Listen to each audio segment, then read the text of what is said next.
wondered what your response was to this sense of, are we making progress in global order? Thank you very much for having me. I think we are, like you said, in a very fragmented world. We are in a world where there are several, huge challenges, be it security challenges, be it economic challenges, be it social justice challenges in terms of really the South, the global South, but also Africa requesting to have its own place, its right place at the global level in international settings.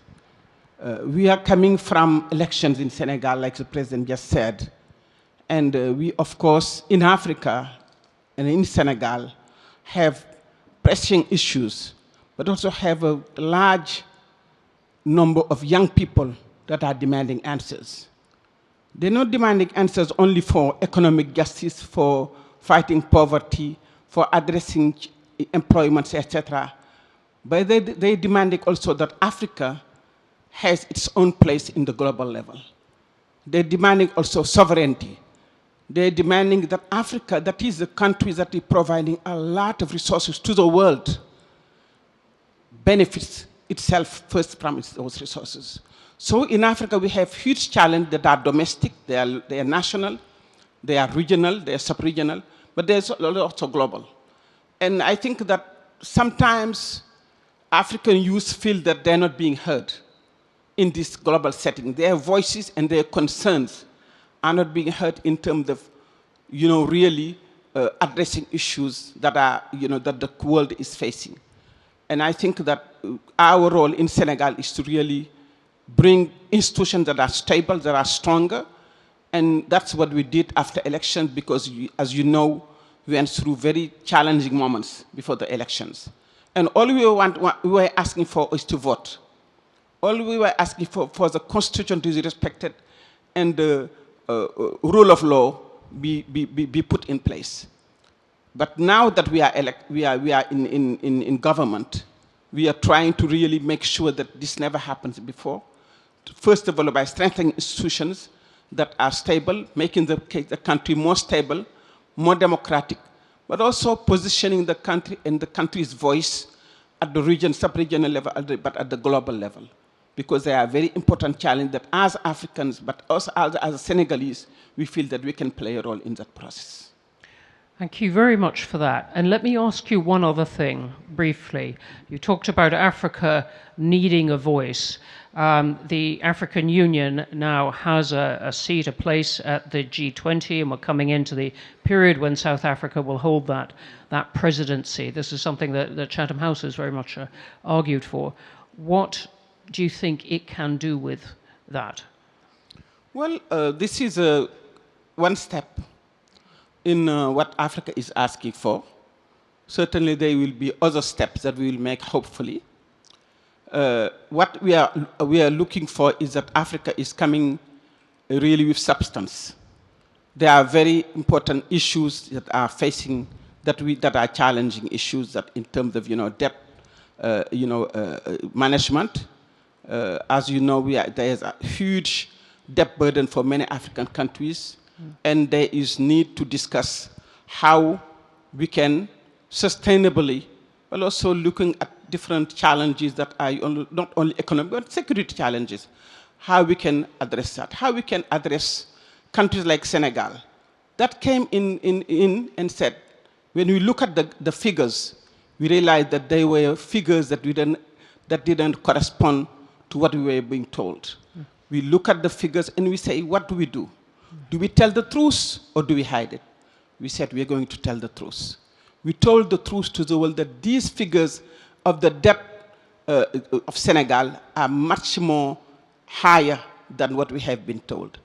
Now, what is the response of the world? Is it that, okay, Senegal told the truth, went through a democratic process, but we are still going to put on the back of Senegal reforms that are making the country live in difficult challenges? Or should we say that we need to ensure that Senegal and countries like Senegal be supported, be understood, that we sustain this effort of democracy, that effort of process of social change, and we support this country that is trying to put in place a democratic, transparent process that will enable its citizens to benefit from the resources the country has been endowed. So I think these are also challenges that are challenges for us, but a challenge for international financial institutions and for the world to answer, so that we respond to efforts of countries that are transparent, that are democratic, with support that they require. But the support also needs to be linked to a very clear vision, a very clear development agenda. And we have set that, put that a development agenda. And we are saying, we are also calling on investors, countries that want to come side by side to work with us, so that Senegal benefits and also our partners benefit. So I think that is what we are saying in terms of the next step in global challenges. Okay. Minister Fall, you've got a background partly in the UN system. How much use is the UN system still? With the Security Council finding it hard to reach common ground on many things, but the General Assembly in full voice. What should we try and work for within the UN system? First of all, I mean, the UN system is, number one, the voice of all countries that are members of the UN. But of course, it is a very, in terms of decision-making and power relation, a very undemocratic space. Because if you can use a one veto power to stop decision, that if you look at countries globally, a larger majority of the country would agree with that proposition. There is a lot of work to be done in the process of the Security Council. And I think that the more these really huge differences among countries, among regions, but among countries happen, the more there is need to review and revisit the UN system as it is.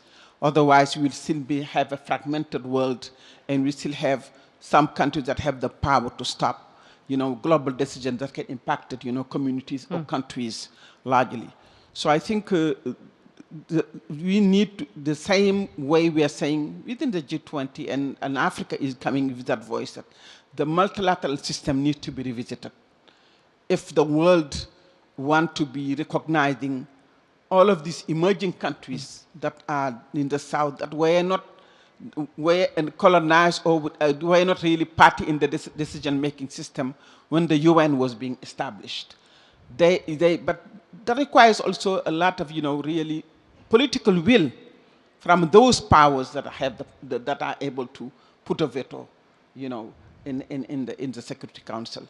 From those powers also that are the, industrialized, developed countries versus the large majority of countries that are members of the UN. When people say the UN is $1, one person, one vote, it's more $1, one vote, because powerful countries are the ones that really have the possibility to orient, global decisions when it comes to conflict, when it comes to policy, when it comes to decision to invade or regime change.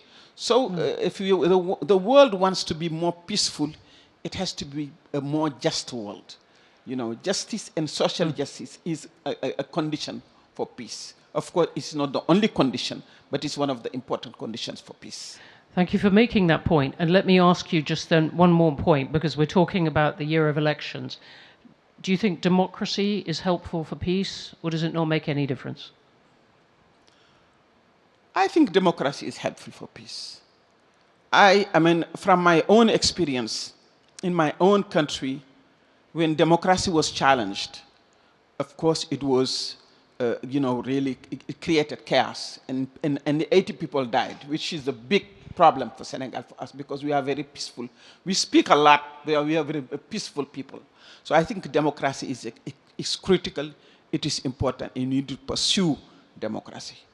We're coming right to the end of this. We have 3 minutes to begin to edge ourselves back onto schedule. So I'm just going to ask the panel each, very briefly, to say one thing that they would like to see, one practical thing that would improve world order in the next year, in 2025. Minister? I think we need to, first of all, avoid the double standards. Yeah. And people in the world, especially in the global south, see that there is a lot of double standards according to what country and how you're measuring certain things and letting other countries off the hook and others being really, attacked and managed. So I think if democracy is also about treating everyone the same way and treating the people just the way you would like to be treated. I think that is extremely important for the world. And I would like to also add to the fact that, we need to fight inequality. I think democracy without inequality, democracy with social injustice is not something that is sustainable. Thank you. Thank you very much.